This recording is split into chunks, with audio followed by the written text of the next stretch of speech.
近年来，不论是英国、法国还是俄罗斯，都尝试过将自己装备的武装直升机装到海军的船上去。但美国的直升机部队似乎一直是泾渭分明的两派，陆军有小鸟和阿帕奇，而海军这边则是海种马发展而来的一系列直升机。可以说，一眼看过去就知道哪个是海军，哪个是陆军。似乎他们从来就没有考虑过将陆军的优秀直升机放到海军的船上去。但其实美军也曾考虑过将陆军的武装直升机装上海军舰船。上世纪80年代，美国曾计划让陆军的阿帕奇武装直升机上舰，并制定了海阿帕奇计划。今天我们就一起来看看这个海阿帕奇计划以及它背后令人哭笑不得的历史。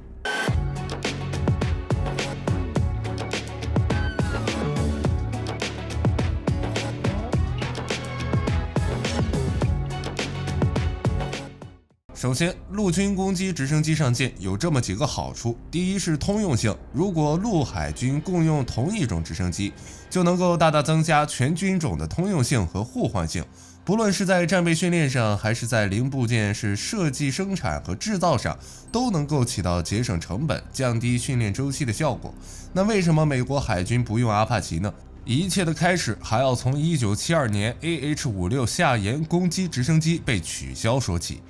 AH-56夏研的各项参数，即使放在今天也不算是落伍，但夏研坏就坏在先进上了。美国空军普遍认为，大多数美国军用飞机只能由空军操作，陆军如果主导开发复杂的战斗机，则会侵犯其权限。但陆军这边也有自己的苦衷，部分陆军官员担心美国空军没有认真对待近距空中支援任务，而且美国空军的反应时间长达30分钟，等到空军的飞机赶到，美国大兵的尸体都凉了半截了。根据1948年的基韦斯特协议，陆军不得拥有固定翼战机，而夏研虽说是直升机，但融入了固定翼的设计。美国空军觉得夏研跑得快，武装又丰富，对自己产生了威胁，就把状告到了五角大楼那里。双方你来我往之下，陆军的细胳膊还是没有拧过空军的大腿，只能取消掉后续的夏研订单。双方达成协议，用美国空军的 A-10以及海军陆战队的 AV-8A 耀式战斗攻击机来承担对地打击任务。签完协议，回到陆军的将军们心里越想越不对，越想越窝火。我们陆军跟着华盛顿、阿玛打江山的时候，你们空军的小崽子还不知在哪里玩呢，这就忘本了。有几架飞机了不起啊？有飞机不给大哥玩，反了天了你！于是，在 A-10和耀式相继入列后，美国陆军又继续寻求一种直升机，用来执行反装甲攻击任务，并且强调这种飞机一定要是陆军自己指挥的。1972年底，陆军发布了先进攻击直升机计划的征求建议书，并将其列为陆军最重要的5大项目之一。到了1976年，休斯公司研制的 YAH-64赢得了先进攻击直升机计划的竞标，随后正式定型为 AH-64阿帕奇，一代传奇武装直升机就此诞生。至于 AH-64的性能好不好，美军的订单就能说明一切。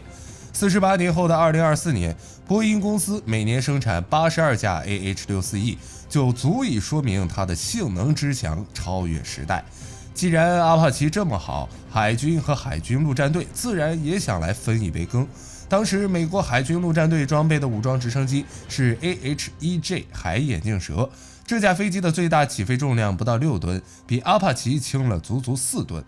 不论是有效载荷还是滞空时间，都比不上最先进的阿帕奇。而且最重要的是，海眼镜蛇只有简易的光学瞄准系统，而阿帕奇上则配备了最先进的激光测距仪以及前视红外搜索系统，炮手还有专用的光学瞄具和火控系统。海军陆战队那帮锅盖头一看到阿帕奇，当时就走不动道了。海眼镜蛇和他一比，简直就像是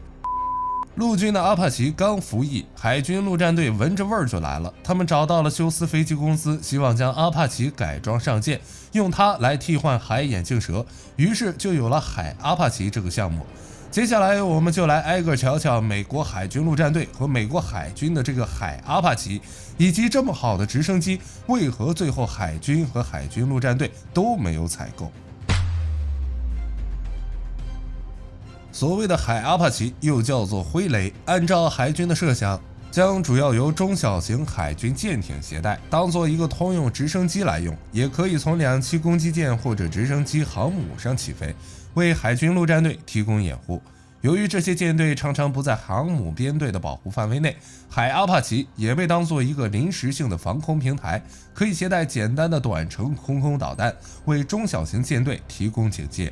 1984年，已经变成麦克唐纳道格拉斯公司一部分的休斯直升机，根据海军和陆战队的意向，针对阿帕奇上舰展开了一系列研究。而根据具体要求的不同，海阿帕奇的配置也进行了多次修改。工程师们以陆军型的 AH-64A 为基础，一共提出了3个海阿帕奇方案，他们都使用了相同的引擎，也就是 AH-64上的通用电气 T700。不同之处在于，海阿帕奇根据海上操作的场景，增加了防锈蚀措施，并改进了电磁干扰保护，升级了脉冲多普勒导航系统，引入了额外的细流点以及螺旋桨自动折叠系统，方便塞进 LAMPS 机库里。而在具体功能这一块，3个版本的海阿帕奇各有不同。接下来我们具体来看一下。首先是最初版本的海阿帕奇，它在 AH-64A 的基础上增加了折叠尾梁，主螺旋桨上顶了一个用于地空搜索和攻击的桅杆式雷达，并适配了鱼叉和响尾蛇导弹。然而，随着进一步研究和评估的进行，这一版海阿帕奇的问题也逐渐凸显出来。首先就是主起落架之间的轮距太窄，导致阿帕奇在小型舰艇的甲板上非常的不稳定。要知道，大海可不比陆地。在波涛汹涌的海面上，甲板的摇晃再加上过窄的轮距，很容易导致海阿帕奇出现侧翻事故。为了解决这个问题，麦道的工程师重新设计了主起落架，将主起落架从机身移到短翼的尖端。改进后的主起落架可以折叠到短翼里，降低了飞机整体的空气阻力。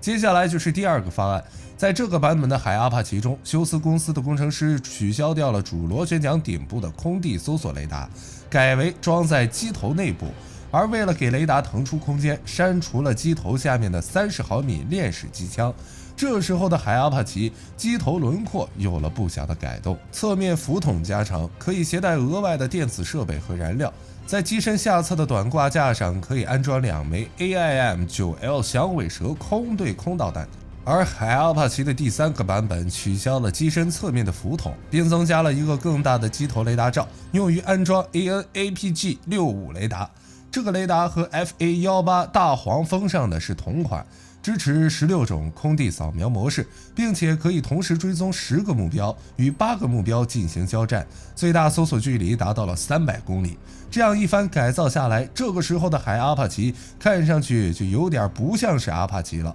计划安装在这3种阿帕奇上的武器包括 AIM-120 空导弹、响尾蛇空导弹、毒刺防空导弹、鱼叉反舰导弹以及地狱火导弹和 FFAR 火箭等等。海军为海阿帕奇指定的性能目标包括370公里的任务半径以及4小时的盘旋时间。这3个方案提交给美国海军和海军陆战队审核后，这2个兵种之间的大佬们却先打起来了。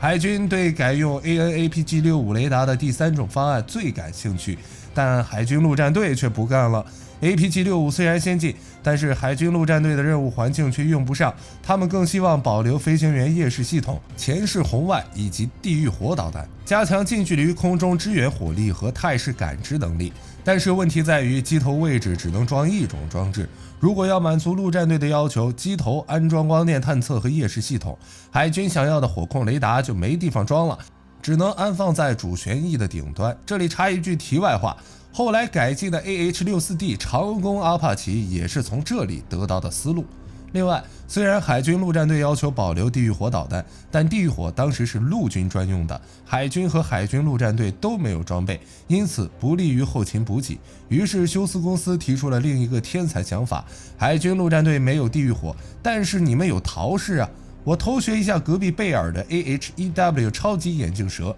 给海阿帕奇装2个4管陶式导弹发射器，不就能解决这个问题了吗？地狱火解决之后，机头就可以放海军想要的先进雷达了，简直是一石二鸟的天才设计。这一方案虽然不是最佳选择，海军陆战队也算是能接受，毕竟马润的地位大家也知道的，没法和海军老爷们叫板。不过，虽然海军陆战队那边认栽了，但海军这边又改主意了。随着里根对美国海军加大投入，经费烧得没地方花的海军老爷们又要给海阿帕奇上强度，要求他既能够护送2栖登陆舰，又能够携带鱼叉导弹执行反舰任务，既能够携带响尾蛇导弹进行空战巡逻，又能够支援海豹突击队作战。既要能够执行侦察和监视任务，又要能够超视距攻击敌方海军。麦道的工程师还没乐几天，就被海军这一系列的异想天开整懵了。不是，你们来我这儿许愿来了是吗？我们这是军火公司，不是许愿池。这么多任务放在同一架直升机上，我看你们海军也别造什么航母了。阿帕奇这么毁天灭地，你们直接出1万架阿帕奇，堆死苏联人得了。海军这边要求还没提完，陆战队就又找上来，询问他们的海阿帕奇什么时候能交。麦道说我们交不了了，你去问你的好大哥海军，你看看他们想要的是个什么东西。海军陆战队代表拿过意见书一看，当时就背过气去了。合着海军压根儿就没考虑过我们陆战队，先不说这一堆要求能不能做出来，就算是能做出来，又是反舰又是对空，我们陆战队的需求你们是一点儿也不在乎啊！到时候我们陆战队的兄弟冲上滩头，你们准备拿什么给我们开路？就拿鱼叉吗？再说了，阿帕奇虽然强，但它毕竟是一架直升机，直升机再爆改，它能打得过固定翼吗？一旦遇上了敌方战斗机，还不是得找航母上的战斗机编队来解决制空？你们给阿帕奇安排这么多制空制海任务，问过航母上的 FA-18的意见了吗？总之，海军和海军陆战队双方高层围绕海阿帕奇展开了旷日持久的争论。直到1989年，双方终于达成了妥协，完成了海阿帕奇的概念设计。只要有足够的资金投入，就可以开始原型机的建造。但这个时候又出现了许多问题。第一，经过海军和海军陆战队的争夺，此时的海阿帕奇和原来的阿帕奇，除了都沾了阿帕奇3个字，剩下的几乎可以说毫不沾边。虽然海阿帕奇保留了部分主体零件，但为了达到海军直升机制空的疯狂梦想，最重要的电子系统和武器系统几乎整个重做，而且技术指标高的离谱，就算是能做出来，研发成本和单机价格也要上天。这个时候苏联也快断气了，苏联一死，国会老爷又不是教皇，怎么可能继续慷慨解囊？海军因此又开始精打细算起来，和海军陆战队争执研发费用的分摊问题。海军陆战队这个时候都要气疯了，不是哥们儿，飞机是你要改的，指标是你要加的，说加钱的也是你，现在到了买单的时候想起来 AA 了，门儿也没有啊！再说了，我们陆战队的家庭条件你也不是不知道，一个班的马润就发1条裤子，谁出去站岗谁穿，想从我们这边要1毛钱那是门儿也没有。就这样，在海军和海军陆战队的互相推诿中，苏联咽气了，经费没有了，海阿帕奇也没有了。现在的陆战队还在用 AH-1的改型 AH-1Z 蝰蛇，比起阿帕奇来说还是差了一个档次。不过虽然美国的海阿帕奇项目最终胎死腹中，但陆航下海的思路却保留了下来。目前英国已经将阿帕奇部署在了2栖攻击舰上，虽然是原封不动上去的，但也算是另一种意义上的海阿帕奇吧。